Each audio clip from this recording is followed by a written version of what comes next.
Bonjour, je vous retrouve pour le Midi Pile dans lequel nous allons revenir sur le jugement attendu cet après-midi au tribunal de Saint-Nazaire. Les gérants d'une agence immobilière sont poursuivis pour discrimination raciale. Des fiches filtraient les locataires en fonction de leurs origines ethniques ou de leur couleur. Des pratiques heureusement rares selon Loïc Quentin, le président de la FNAIM en Loire-Atlantique, qui sera notre invité. C'est une affaire que les associations, notamment SOS Racisme, veulent ériger en exemple. Cet après-midi, le tribunal correctionnel de Saint-Nazaire rendra son jugement dans une affaire de discrimination au logement. Les gérants de Milim, une société qui vendait des listes d'appartements ou de maisons à louer, sont poursuivis pour avoir mis en place un système de fiches qui signalait l'origine ethnique d'un candidat à la location. Retour sur cette affaire avec Christophe Turgis et Fabien Delory. Début 2000, SOS Racisme reçoit le témoignage d'une ancienne employée d'un marchand de listes, le réseau national Milim. Des militants de SOS Racisme testent son représentant, franchisé à Saint-Nazaire, et constatent que selon la couleur de la peau, les offres ne sont pas les mêmes. À partir de ce témoignage, on a fait des testings.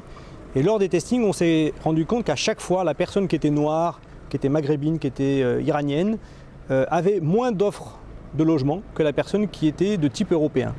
Et lors de l'enquête de la CNIL, la Commission Informatique et Liberté, on a découvert à Saint-Nazaire, mais à Lyon, mais à Metz, qu'il y avait bien des fiches avec des mentions discriminatoires, codées ou non codées. Le couple qui gérait l'agence nazérienne réfute toute responsabilité. Certes, il savait bien que des bailleurs émettaient des discriminations, mais qu'il fallait bien s'en accommoder pour faciliter les transactions.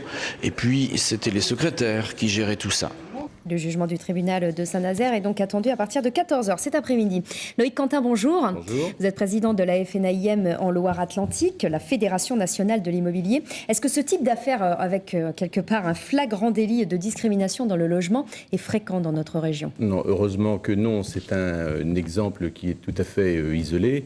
Mais je crois que condamne l'ensemble des professionnels avec véhémence, compte tenu que, d'une part, c'est contraire à la loi. Un professionnel, aujourd'hui, ne peut pas exercer en montrant de la discrimination, quelle qu'elle soit. Est-ce qu'au sein de votre réseau, vous avez déjà été confronté à des propriétaires qui excluaient d'emblée des locataires? Alors, il se peut que des propriétaires puissent avoir des critères particuliers d'éligibilité de certains candidats locataires. Mais en aucun cas, le professionnel mandataire de celui-ci ne doit, au regard de ce mandat, d'une part l'accepter et puis exercer cette profession avec discrimination. Alors, ça ne doit pas arriver, mais est-ce que ça vous est déjà arrivé, des propriétaires C'est très arrivé exigeants d'avoir des propriétaires ayant certaines exigences, mais qui n'ont pas à figurer parmi nos clients mandants et ne font pas partie de la clientèle, pour le moins des agences immobilières FNAIM, qui se réfèrent à un code d'éthique et de déontologie qui interdit totalement ce type de pratique. Et qu'est-ce qui se passerait justement si des propriétaires vous faisaient ce type de demande? Mais je crois que le mandataire, à la différence du reportage, les gens qui sont incriminés, pour lesquels il y aura un jugement dans l'après-midi, sont des marchands de liste, contrairement aux administrateurs de biens, gestionnaires d'immeubles, agences immobilières, qui, eux, travaillent pour le compte d'un propriétaire et ne diffusent pas des listes à tout va. Nous sommes liés par un mandat et ce mandat nous permet de dénier la mission qui nous est confiée si nous considérons celle-ci non recevable. Donc clairement, vous pouvez refuser un mandat? Absolument, et je crois que c'est l'obligation de tout professionnel, surtout à la FNAIM, au regard de notre code d'éthique et de déontologie qui peut entraîner la radiation de l'adhérent. Alors Loïc Quentin, vous nous dites donc que ce type d'affaire est rarissime même dans la région, mais est-ce qu'il n'y a pas une autre forme de discrimination qui n'est pas du tout du même ordre, mais qui est très étendue? C'est une discrimination par l'argent qui permet une sélection automatique aussi. Malheureusement, l'administrateur de biens, l'agent immobilier, doit avoir un critère pour sélectionner et rendre éligible le logement à un locataire. Il ne s'agit pas de vouloir pour pouvoir louer.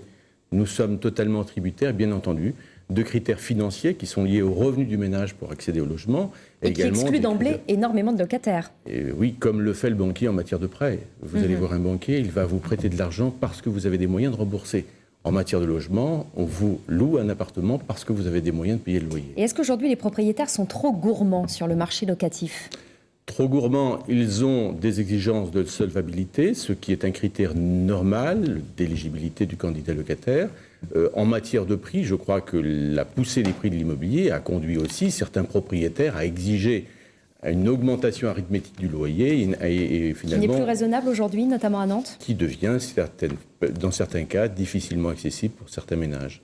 Merci beaucoup Loïc Quentin d'avoir répondu à notre Merci. invitation et je rappelle que le jugement au tribunal de Saint-Nazaire dans cette affaire est attendu à 14h cet après-midi.